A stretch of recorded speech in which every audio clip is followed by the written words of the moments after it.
Okay, welcome to our evening sessions of Yin Yoga and slow moving. And we'll start the practice in a seat. I'm going to choose kneeling. In Japanese, it's called seiza, but you could be cross-legged too, no worries. And it's often a common yin pose that many practices will start with. And you can rest your hands in your lap. You could have them open on your thighs or down on the thighs as well. And if you're cross-legged, you can use a prop. You can also have a prop kneeling. And let's see if we can tune into the lower extremities in the body. In Yin Yoga, we primarily focus on the sections from the knees, above the knees, the hips, and the lower spine.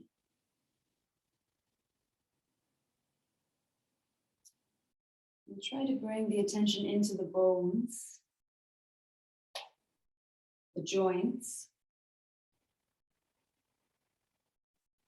Just gently changing that shift from muscular attention. So if you can create more space in your upper body as well, you need to feel freedom across the chest. Allow your upper arm bones to be heavy.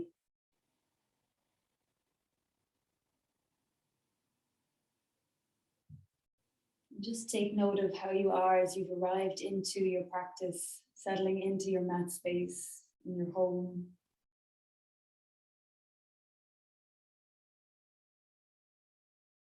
And try to create that space within your body and mind to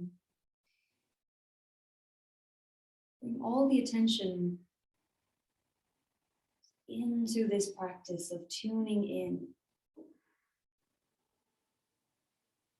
Give the mind a little bit of rest, a little bit of discipline. Invite greater capacity into your lungs as you begin to deepen your breath.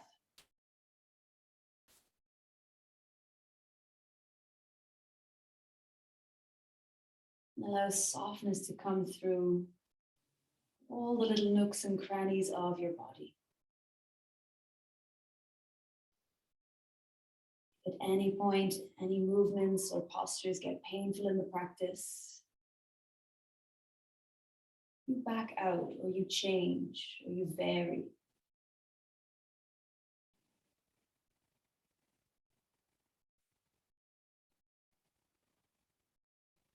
We'll take a few circular breaths and incorporating some movements with the hands. So you can follow me through as you gently open your eyes. We'll bring the palms out to the sides and with them facing up, following the inhale, inhaling arms up and overhead. At the top, let the palms face down and then exhale. Feel the chi move from the crown of the head right down through the body into the lower area called the dantian, between the navel and the pubic bone. We'll do a few like that. Palms flip up and try to match the length of your breath with the length of your arms all the way up to the top. When you reach the top, flip the palms to face down and feel that guiding of energy, chi, down through the entire body.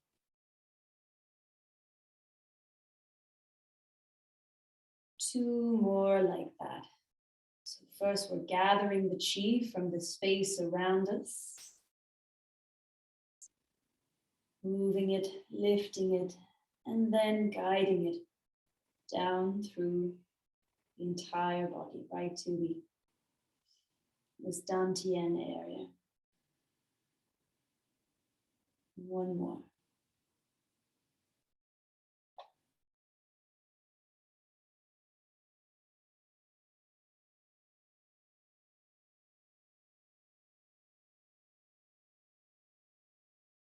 Nice, everyone. When you've finished, again, you can rest hands in your lap, on your legs.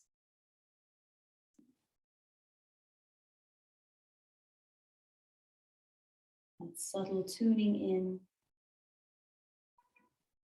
Just listening for those signals, those movements of chi throughout your body, mind, as we continue.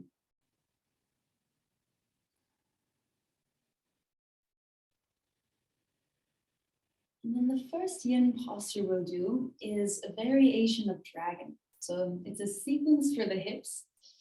So it's a great one to move out energy and get all the blood flow going again. So from a tabletop position, we'll bring the right leg forward. And we extend your back leg back to a comfortable position. I'm going to turn the right toes out slightly and either coming to left hand or left forearm. It's a twisting dragon, a twisting variation. I'll show you a little bit from the front. So whether you're on the hand or the forearm, you can bring the right hand to your right thigh, maybe look around you. And we'll spend a minute or so here, 1 to 2 minutes, with the asymmetrical poses slightly less. So either hand or forearm. And then just check in. Some people like to wrap their arm around the leg. Some people like to have it on the hip. And if you're lower. Now in the beginning, maybe you're looking up. But as we get kind of 30 seconds or 60 seconds into the posture, the head probably or most likely will change positions. So you never want to come to your maybe deepest expression right away. We're just coaxing gently into the pose. If you roll onto the outer edge of your right foot, it's also fine. And then entirely up to you how much you use your hand to gently, modestly pry the right hip open. We want the muscles to relax. We want to feel in the joints, the bones, but just an even, regular, modest stress into these areas of the body.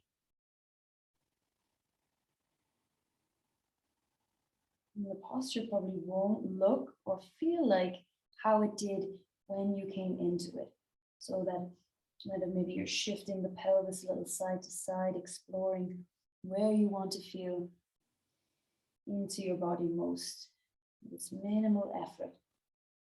All about tuning in and listening.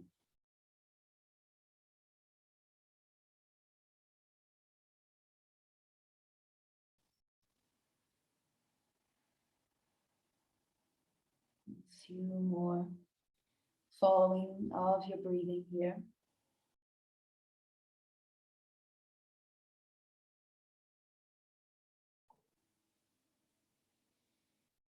And then we'll slowly start to come out. And when you bring the right leg back to balance it, we'll come right away in and change sides. Before we rebound and rest, we'll bring the left leg forward.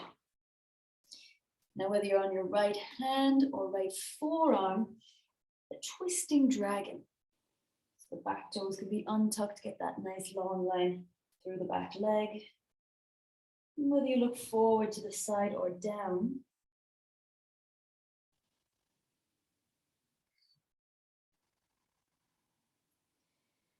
muscles soft as can be. And always there is some muscular activity in the poses. You can't really completely isolate movements from joints or bones and muscles. The body is synonymous to all its parts.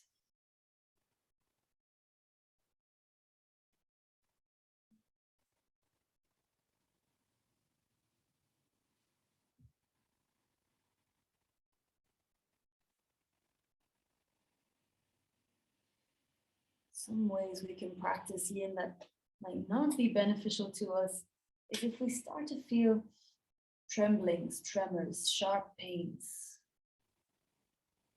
Or if you feel some pinching in the bones, maybe you're compressing in your joints, then you just know maybe you have to shift the pelvis around a little bit, find that sweet spot where you've just the right amount of tensile stretch into the deeper joints of your body.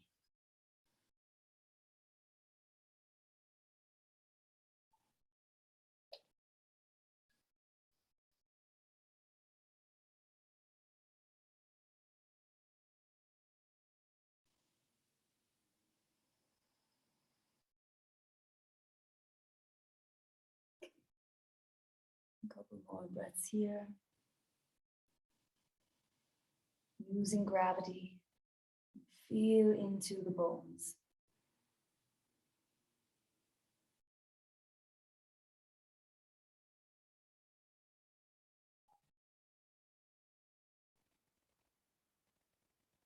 And very slowly, we'll start to come out and slide the leg back into a child's pose. Or maybe you'd like a downward facing dog, maybe to walk out the legs. And it can be a bit of both, a bit of rest and lift.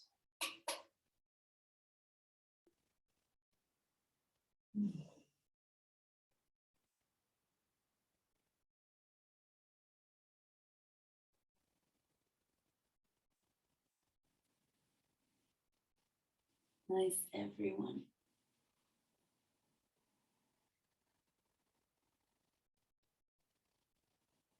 I'm going to kick this class off with a few rounds of various dragons. So it just helps the pelvis really open up. Maybe we've been sitting a lot, or especially in winter, sitting, driving, standing into bed. So it's nice to do some asymmetrical poses with the legs. So right leg forward again. But for this variation, sometimes known as overstepping dragon, it's a shorter stance. So I'm closer with my back knee and my front foot, and I want to allow a deep bend into the right knee. And for some of us, the heel might lift off the ground, and this is good. You could balance on your hands, looking for a stretch in the Achilles tendon, your right ankle. So maybe you rest your hands down on the mat and the belly could be on the right thigh. Or for some of you, you might even like to come up and rest your hands on the thigh itself. But this puts more pressure in the back leg, in the back hip flexor. So ankle could be lifted. For some of you, it might be on the ground, depending on your flexibility. And just a minute or two here, this overstepping dragon. And the wonderful thing about bringing the stretch into the right ankle is either side run your kidney and urinary meridian lines, the urinary bladder lines.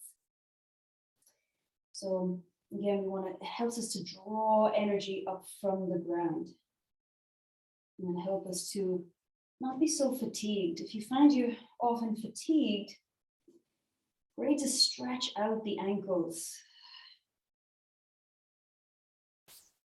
And where's the gravity? Where can I relax muscles and feel into the bones, the foot, lower leg? Maybe it's in the left hip flexor.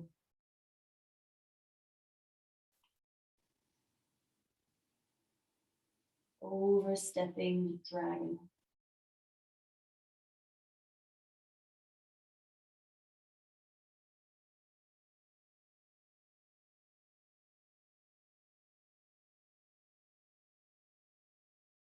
And it's hard, these poses, when we're asked to come in and surrender and just be quiet with ourselves and really feel. Just know how it should like, maybe that'll change. And when you're ready, begin to lift up. And to even it out, we'll change sides right away. Left leg coming forward. Oh, and you might feel quite stiff in the hips, that's fine. Roll with it, a shorter stance to begin with, more like a boxy type thing, and then bring the weight forward into that left knee. Now remember, some of you might like to come up and the heel might lift. You could be resting there. Takes a bit more balance and a bit more back strength. Or you bring the belly onto the thigh and use your hands just to really work into that left ankle, left Achilles.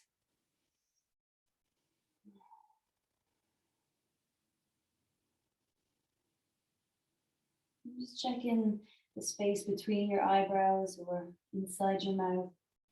Often we tense up around the face or in the shoulders and the neck. And try to let the lower belly be soft.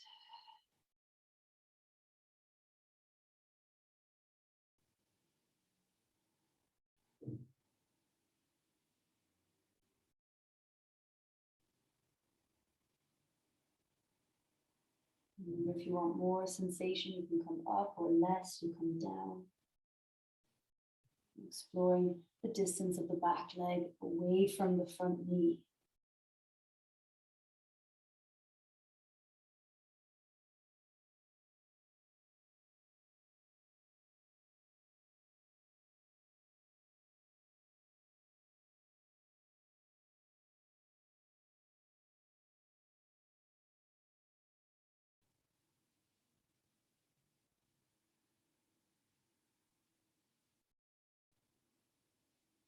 Begin to slowly change out.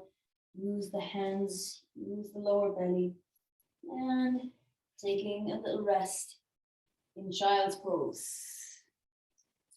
Just give the ankles, the knees, it could be stillness or small little movements from side to side.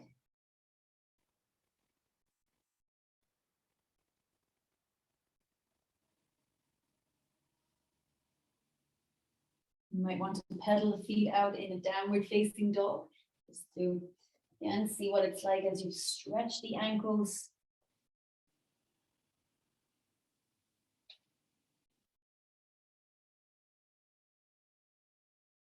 Relaxing the head and neck. Lovely.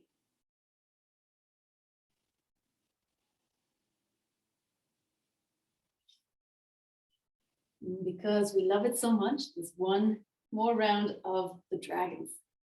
So the right leg comes forward, and we'll step our back leg back as far as we can go. And now we are coming up onto the knee, onto the thigh. And we're really working, oh, no, my mistake. As we bring the right leg forward, we stay bracing the front leg, and we're actually going to slide the hips back. We want to do a hamstring stretch for this one. Now, some of you might slide this front heel further forward, depending, we know it as half splits or half Hanuman, or you keep the stand slightly shorter. You don't want too much tension in the back knee, but you're going to work your back right hamstring here. Back toes can be relaxed or tucked under. You can always pad that left knee. And maybe you bow over the legs. It's sometimes known as bowing dragon.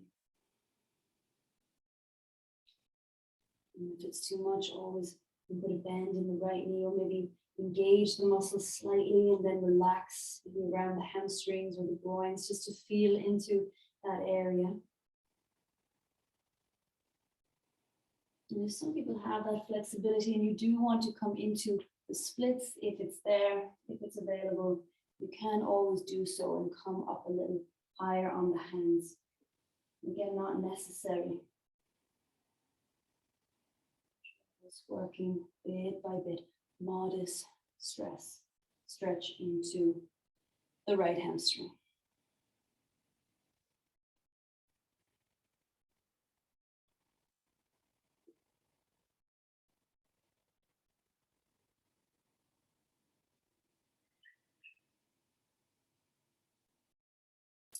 Maybe it's little shifts of pelvis side to side.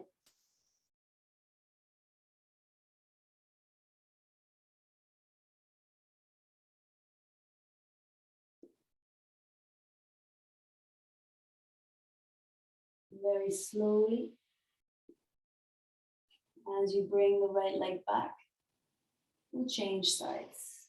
So from tabletop, left leg forward.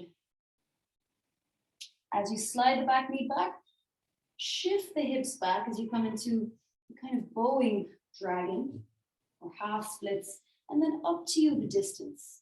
And whether you're on fingertips, whether you bow over the leg. Remember, the hamstrings are quite a large area on the back of the thigh. So the foot might be wider, the toes might be turned out, the left toes turned in.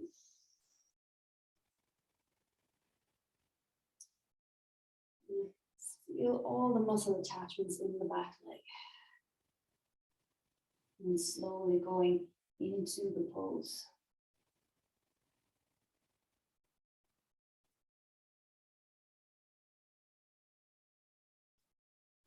When you feel like you've found somewhere that you can be, then as much as we can, we'll soften the muscles.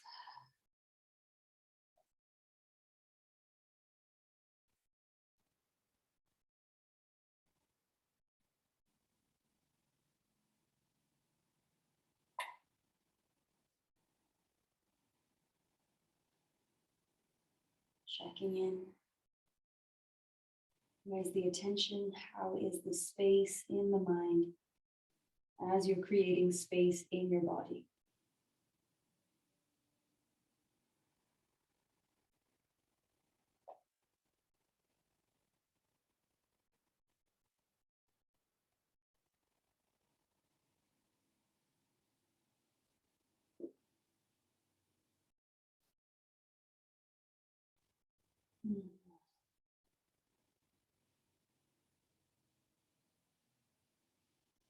And then last few moments in the pose, thinking about the release.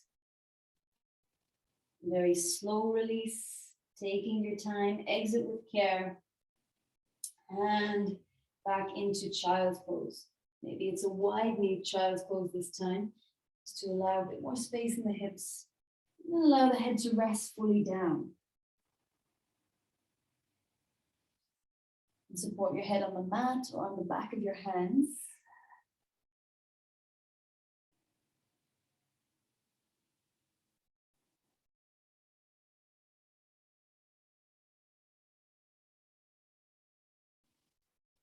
And really feel into the legs, into the hips.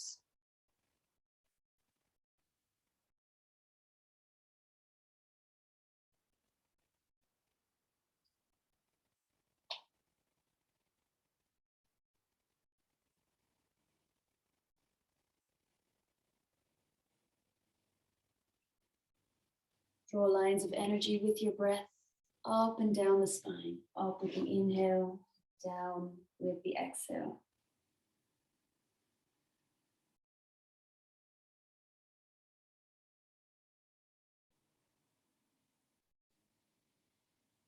And very slowly we'll transition into find a seat on the mat.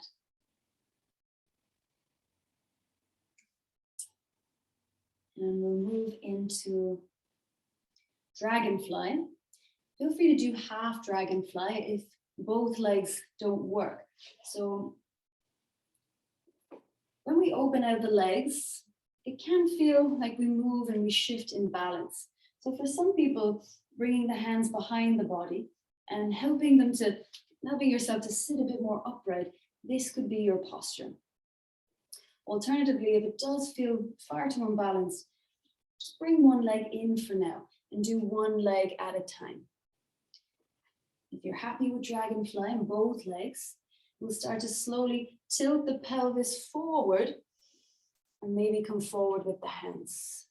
Some people can come all the way down, but for some people, your bone will meet bone, and that's where you'll be. So hands, forearms, working into the inner groins now. So those inner thighs. Try and soften through the toes, through the shoulders. You never want to find that ultimate limit right away. You want to play with that edge, that wall of resistance, tension in the body.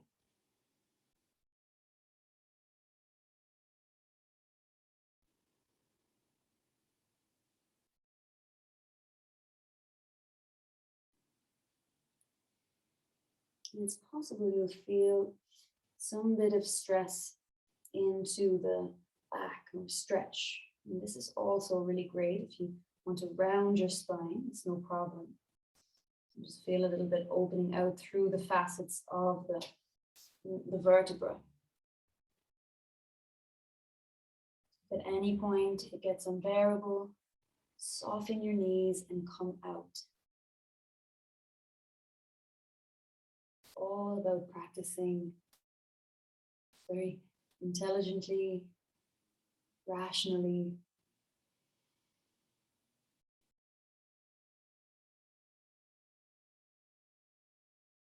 There is no perfect pose. And shift that attitude into, what do I feel? Where do I feel it in the body? In this pose, you want to feel it on the inner thighs. You might be feeling it in the backs of the legs as well.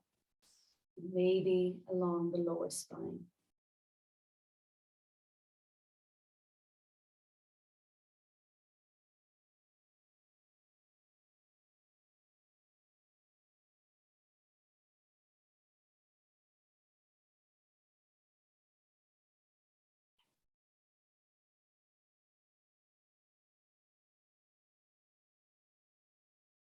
And after this kind of 2-minute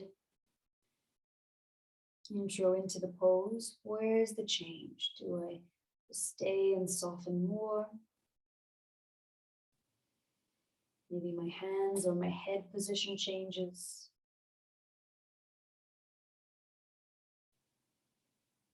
Maybe I back off a little bit more. You're doing so well.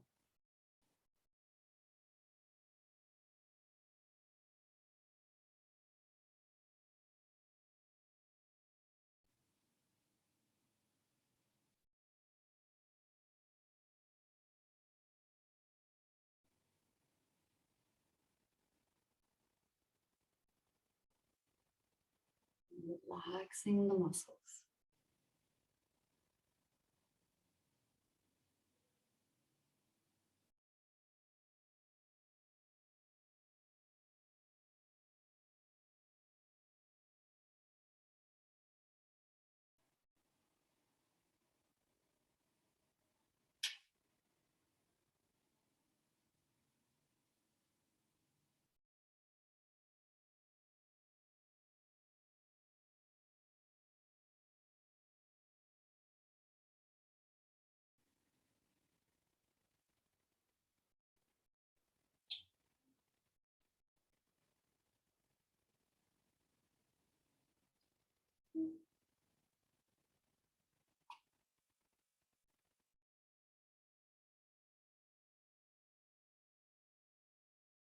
Very slowly start to exit with care, nice and gently.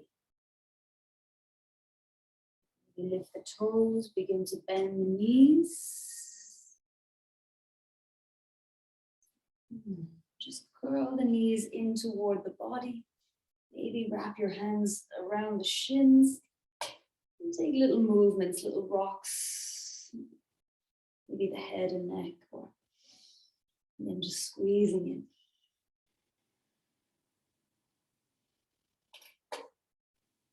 You might also like to bring the feet a little bit forward and sway out your knees side to side.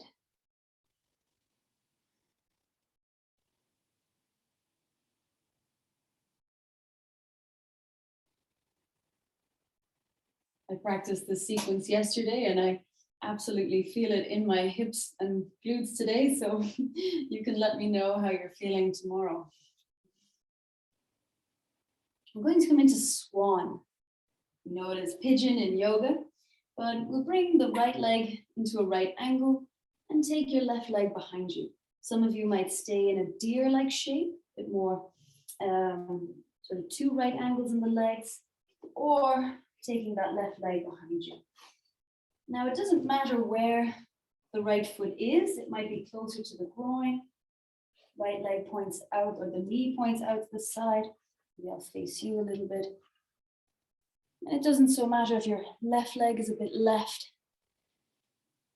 So just find that way into the right glute. You want to feel it down that lateral portion of your right hip, the outer beam of that right leg, that IT band. And when you're ready, begin to take your weight over your right leg. You don't want any uncomfortable sensation in the foot or the knee. If that's the case, you have to shift your pelvis and your leg a little bit more so you can find a nice comfortable angle with the foot. And the foot doesn't necessarily need to be flexed. Toes can be pointed back. Just take a few moments to get into it. Rock the pelvis. Thinking around the right sit bone, that outer edge of that right base point of my hip joint.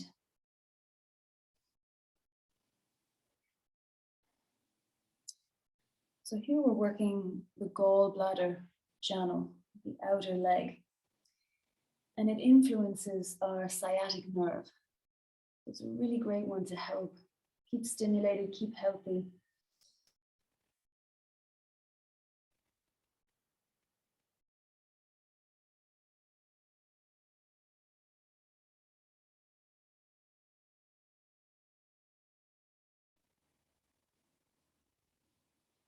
Don't want any pain in the knee or in the foot. I'm looking for that sensation in the right glute area, the glute muscle group, IT band.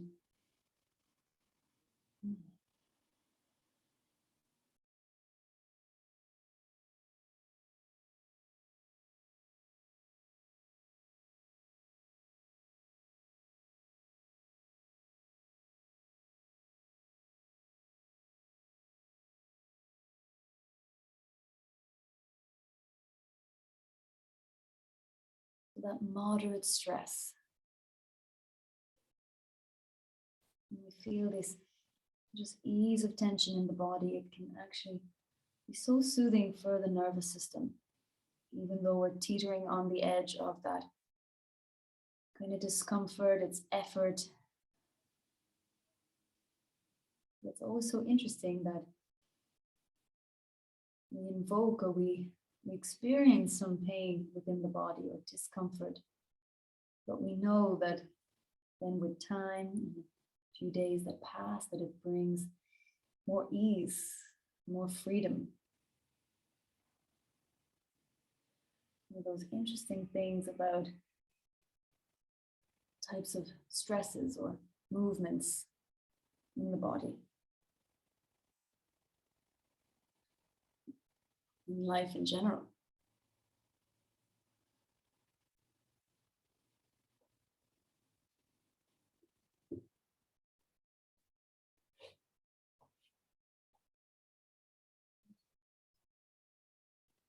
So from your sleeping swan, begin to just come upright now. And we'll hold upright swan for a few breaths. So you could be on fingertips, maybe the hands are outside the thigh. And we're looking for some compression in the left side of the lower back. So it could be quite intense, okay? But it's great to compress here through the spine. And some people like to put one hand on the thigh, one hand on the foot. Some people like to hold the back of the mat. Remember just that mild compression, that left side, your QLT here, lower left side or fingertips. And head could be lower, maybe even lift the chest, look up. Nothing where you feel sharp pain in the body. Maybe just neutral upright swan.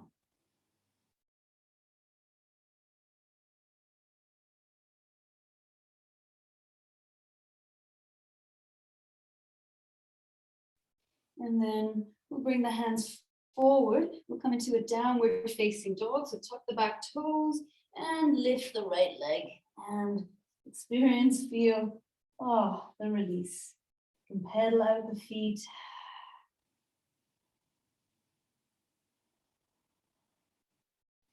Any little movements, little sways.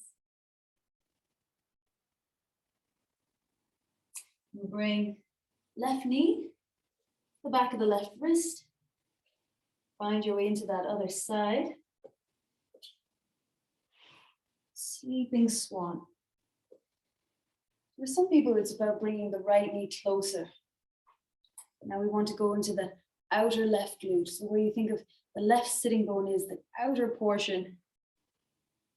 It doesn't matter where your left foot is. You don't want to feel too much tension in the knee. It might be in the beginning. Begin to come forward. Everybody's pelvis will be angled slightly differently. There's no need to have pelvises squared, or some of them are off at all different angles. You just want to get the sensation, get the stress into that outer left hip, left thigh. And then try and use gravity to help stretch the fascia, all the connective tissue. So many ligaments in our hips, in the lower spine. And ligaments only respond to mild, moderate stress held for a long period of time. So they're the yin tissues in our body.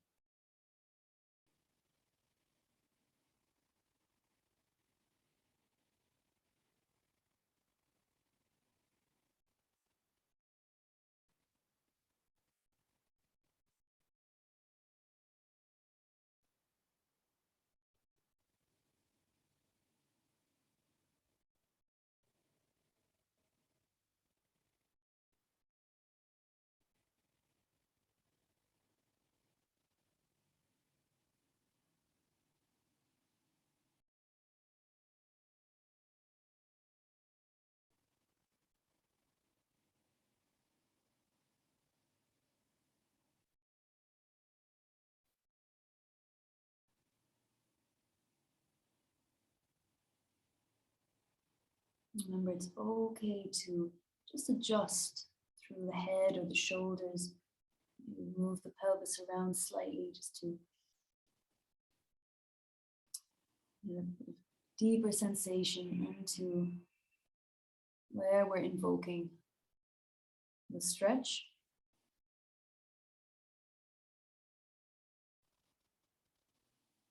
And of course, in the asymmetrical poses, it's totally normal that you be feeling things very differently or be experiencing the posture in very different ways. Most likely look and feel different from side to side in our bodies.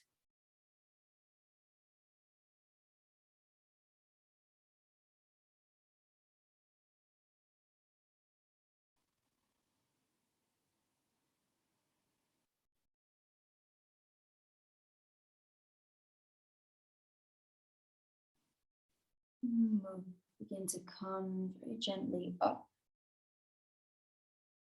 into our upright swan. And fingertips, again, maybe outside the legs.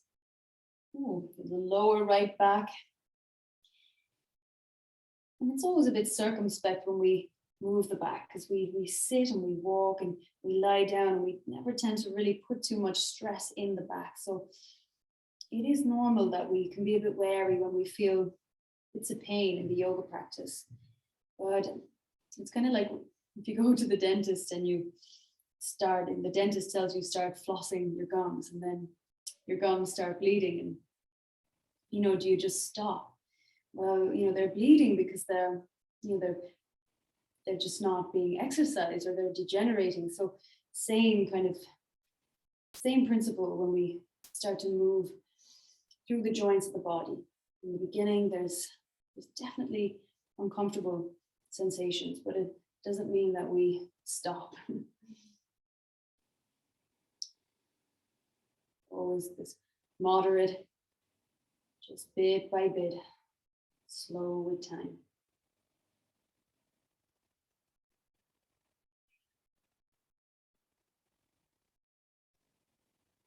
And then to come out of your upright swan, then shifting back into a downward facing dog. Lift that leg, maybe feet wide, or bending one knee and then the other.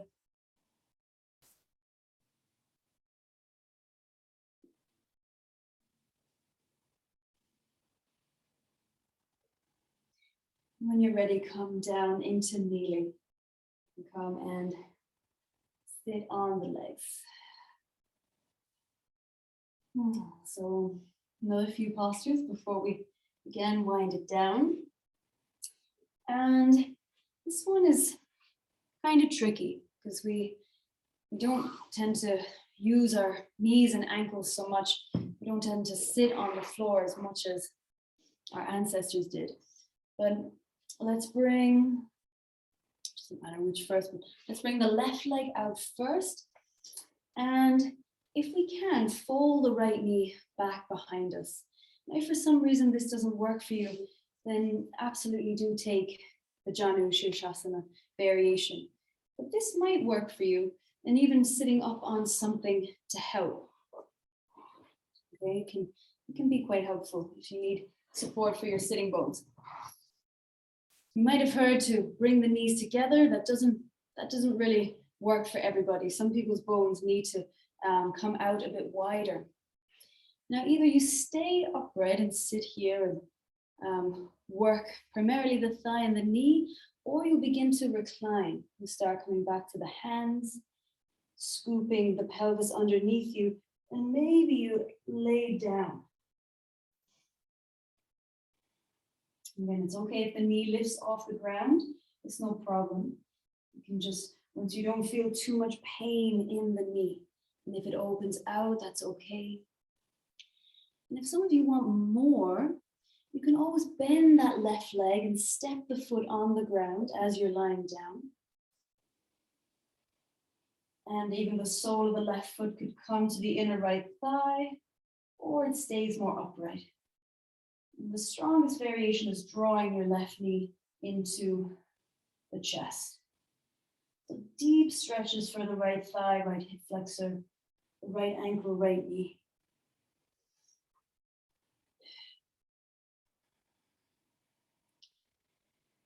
And just experience it, soften, keep the mind there, soft. Half saddle, so good for the sacrum, for that lower half of the body. Stomach and spleen meridians, so maybe there's excess worry, but it can also then lead to great creativity.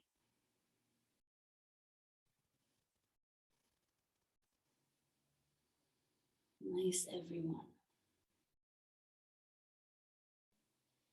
We're always coming out if there's pain. Just a few more breaths here.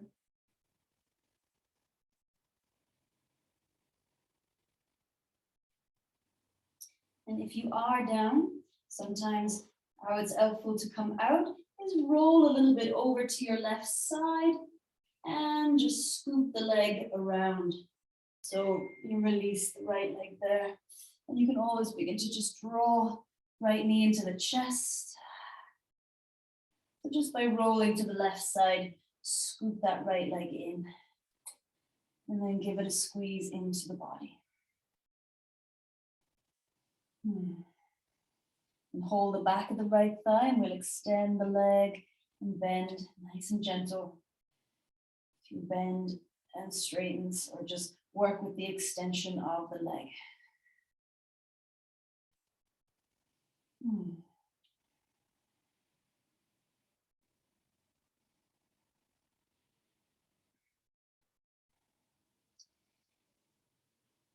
And then extend your right leg long beside the left and slide your palms underneath your hips, palms facing down, what we call a hinge. And lift both legs up into the air. Hands are underneath the sacrum, and slowly begin to start lowering the legs toward the mat. And then when they're hovering above the ground, you sit up, lift the body, and we sit all the way back up. Well done. We'll take that on the other side. Fold the left knee back. And just experience just the differences. Maybe the legs open. Maybe you're staying upright, or you slowly start to recline down into half saddle. And for some people, even the foot might turn out. You have maybe deep internal rotation in your hip. That's okay too, if the toes want to turn out. If the knee lifts, it's fine. And if the right leg bends in, with the knee facing the ceiling, or the knee coming out to the side in like a little half butterfly. This is also an option. Play with the position of the right leg. So any position of our hands and our feet will either help or inhibit our ability to stress the target area. In this pose, it's great for our sacrums, hip flexors, thighs, knee and ankle joints.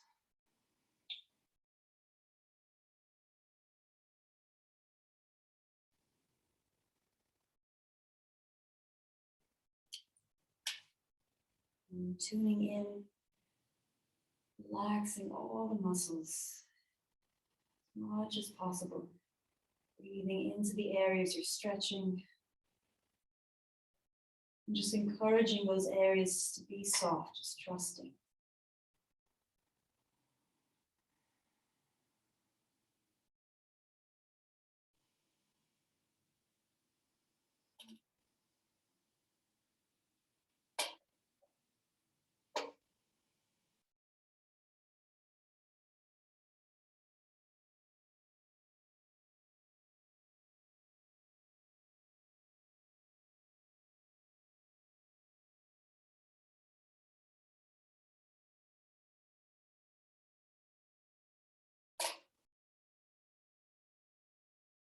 Last few moments here.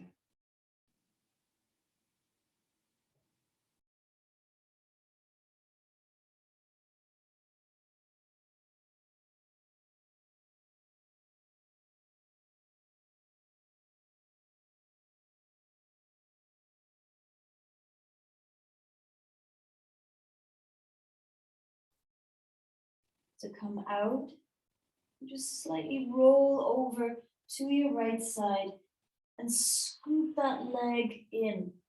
Leg, the knee, the ankle, and draw your left knee into your body.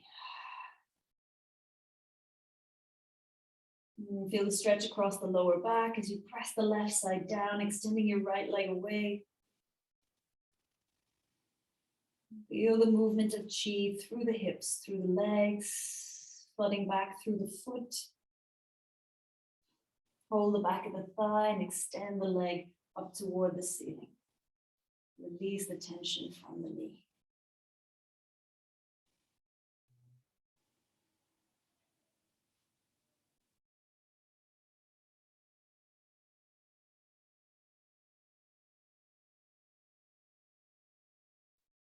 As you extend your left leg long beside the right, slide your hands underneath the hips. Lift both legs up toward the ceiling. And as you exhale, begin to slowly lower them down toward the floor. And then just as they're hovering off the floor, you sit up all the way back up to a seat, hinge pose. Well done. Let's bring the soles of the feet together. Just allow the hips to sway, knees to open wide. Give a little squeeze into the toes, into the soles of your feet.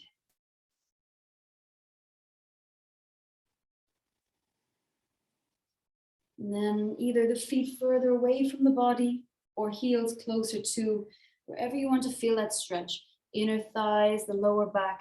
Allow the spine to round and allow the head to become heavy. Maybe the palms open up toward the ceiling.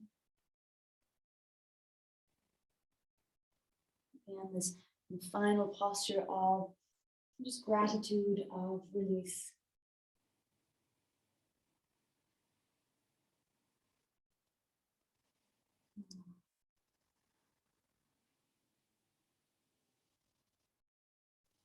Feel out those last remnants in the body that you can give back to the ground, back into the ether.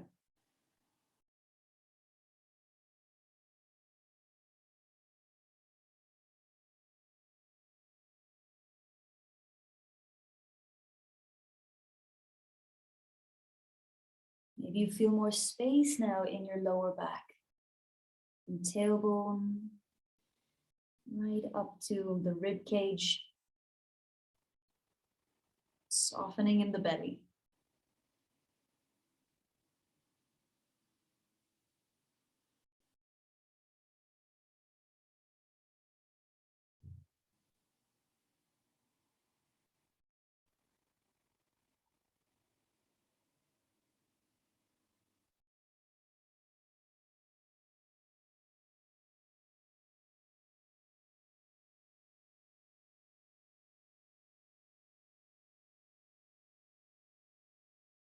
And the attention shift into the bones of the legs.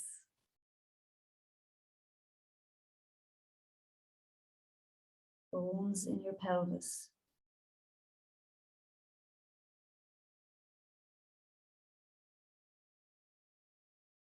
The bones of your arms.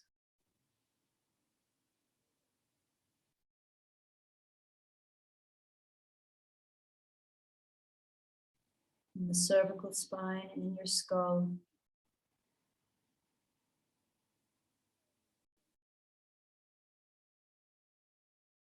You can feel the weight of the teeth in your mouth.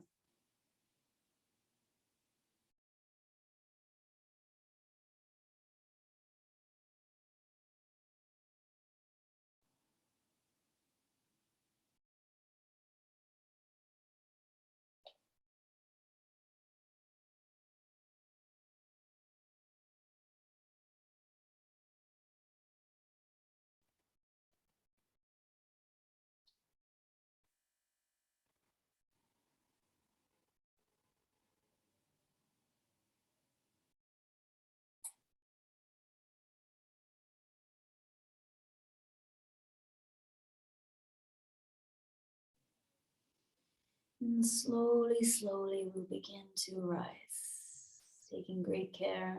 Eyes can be soft. You can keep them slightly closed. Oh, scoop the knees together. And we'll roll down onto the back body, vertebra by vertebra. So really see if you can feel from the sit bones through your lumbar spine, curling in. As you massage your way down onto the back. Any little movements that call to you here. There might be some gentle pelvic tilts and tucks. Maybe just some wrist circles. Might have more expressive movements. And sometimes it's basically finding the simplest way into Shavasana. If you need blankets, cushions, extra clothes, of course, take care and wrap up and be comfortable.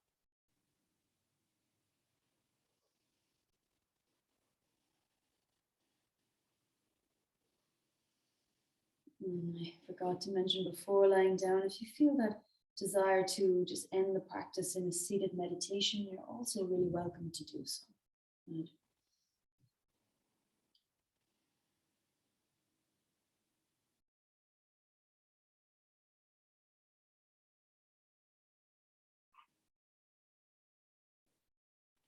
It's really important to have these minutes just to culminate, to completely rest, to let the practice completely go.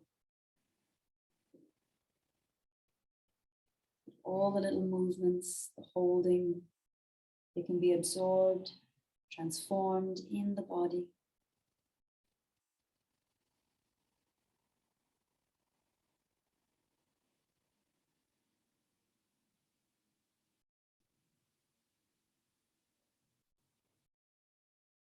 And tuning to presence, to the self, the I, awareness.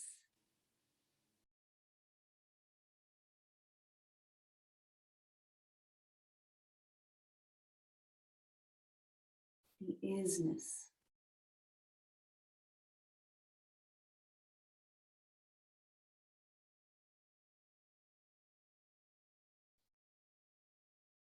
The substratum on which the entire universe vibrates is the I. Consciousness, awareness, and bliss.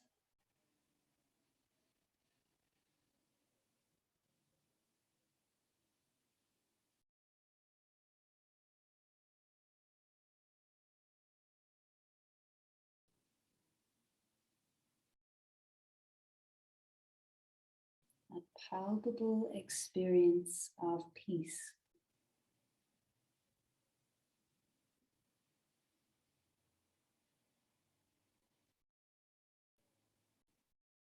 It's never away from me.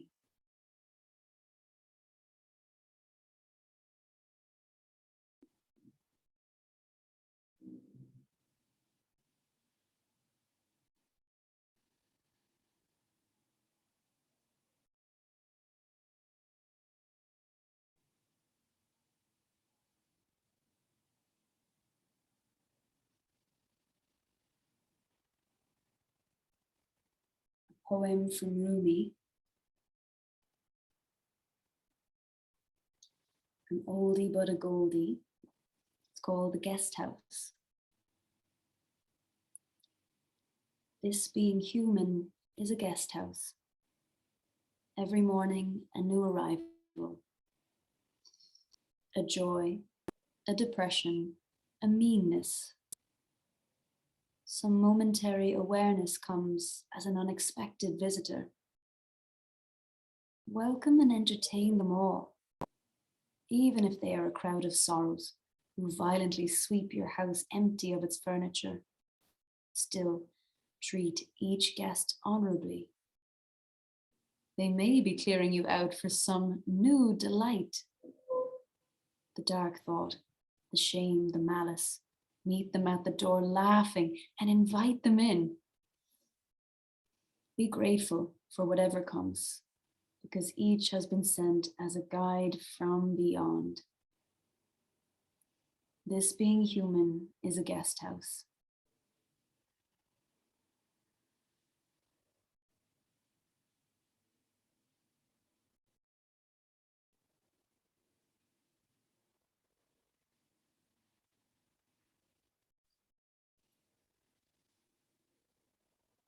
And of course, you're welcome to lay a little more. Just listen to the class end and enjoy your meditation. If you need to end your practice and move into the rest of your evening or day, you can start to move fingers and toes.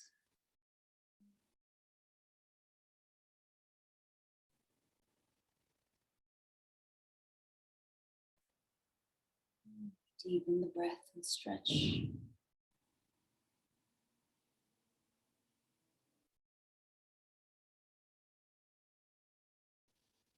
If you're staying still, that's perfect. Don't move a muscle.